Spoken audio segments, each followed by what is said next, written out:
Tension is the high-stakes feelings that readers will get when characters are in trouble.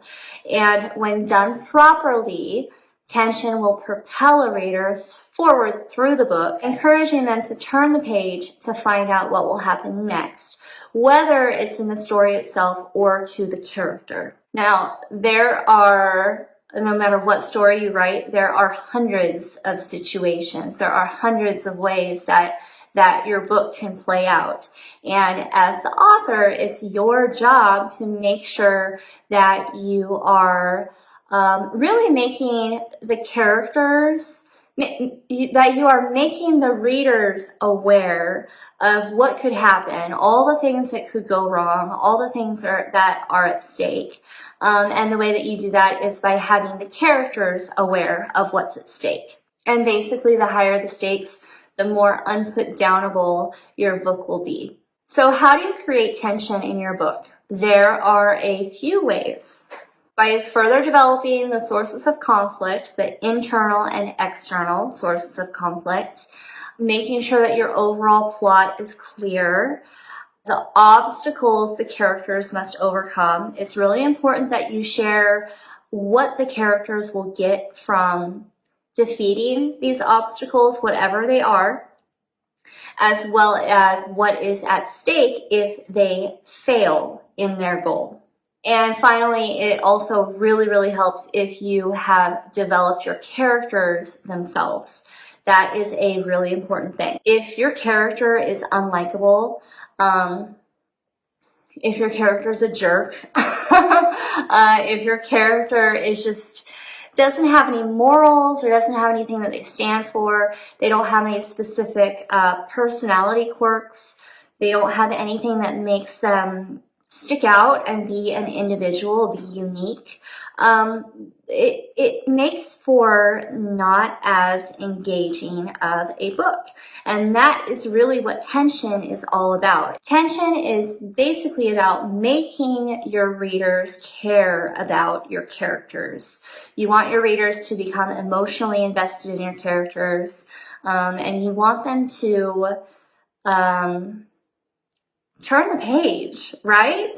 To find out what happens to your characters. So this is another situation in which other things, such as the plot, the conflict, the characters, help support tension. And that's how, when I say that there are pillars of writing, these pillars are really, they're supporting each other, right?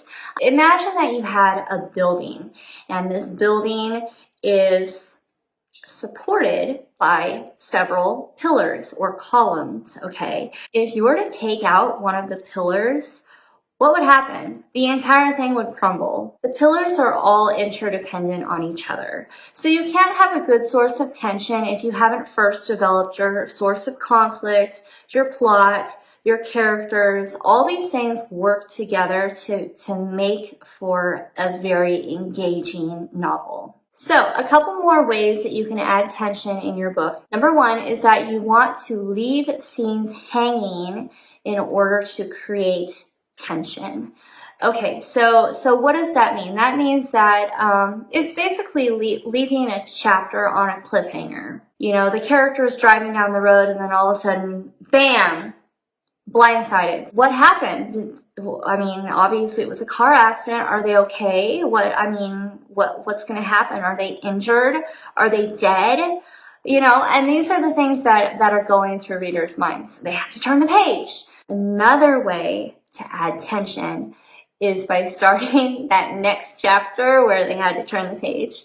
Next chapter starts with a different character. Okay, so here's the thing about using different perspectives in your book. There are rules about this, okay? If you choose to tell parts of the story in a different character's perspective, you need to do so in a different chapter or a different section. Each section or each chapter is told by one character and one character only. If you want to switch to a different character's perspective, that can happen in the next scene.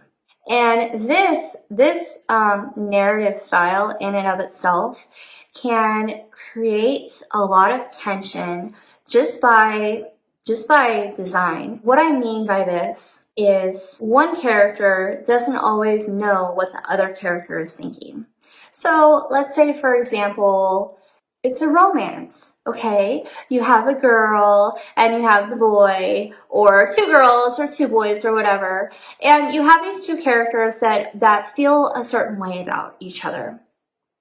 But this character doesn't know, she has a crush on this character, but she doesn't know that this character also has a crush on her.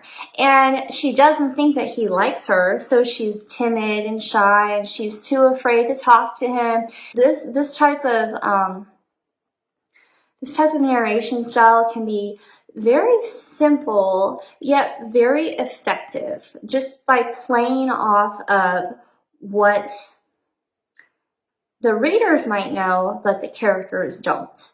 Back to the end of that chapter where the character got in a car accident and the readers are turning the page.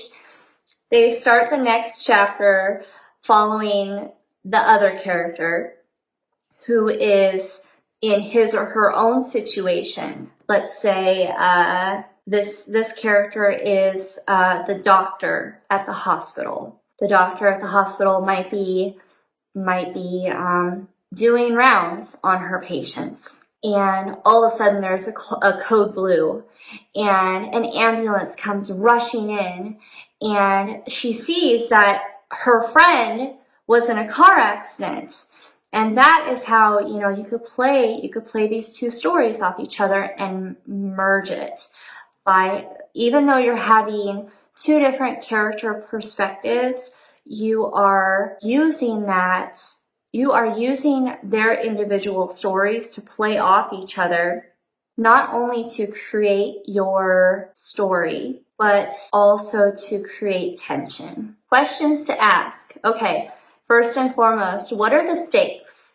You need to make sure that the stakes are very clear. Your readers need to understand what would happen if this mission would fail. What happens if Harry Potter doesn't defeat Voldemort? What would happen if Voldemort killed Harry? Not only would it be the end of Harry's life, but darkness and evil would take over the wizarding world. Is tension created at the outset of the book? Is the protagonist compelling enough to heighten tension by the reader caring about him or her? Now, this is another important thing. The character development is very, very important. You want to make sure that you're creating likable characters that readers will relate to. Are scenes left hanging to create tension? That is where those cliffhangers come into effect. You can also use foreshadowing. That's a really effective tool. And that leads into this final question. Are elements or details added to propel the story forward in a way to invoke tension?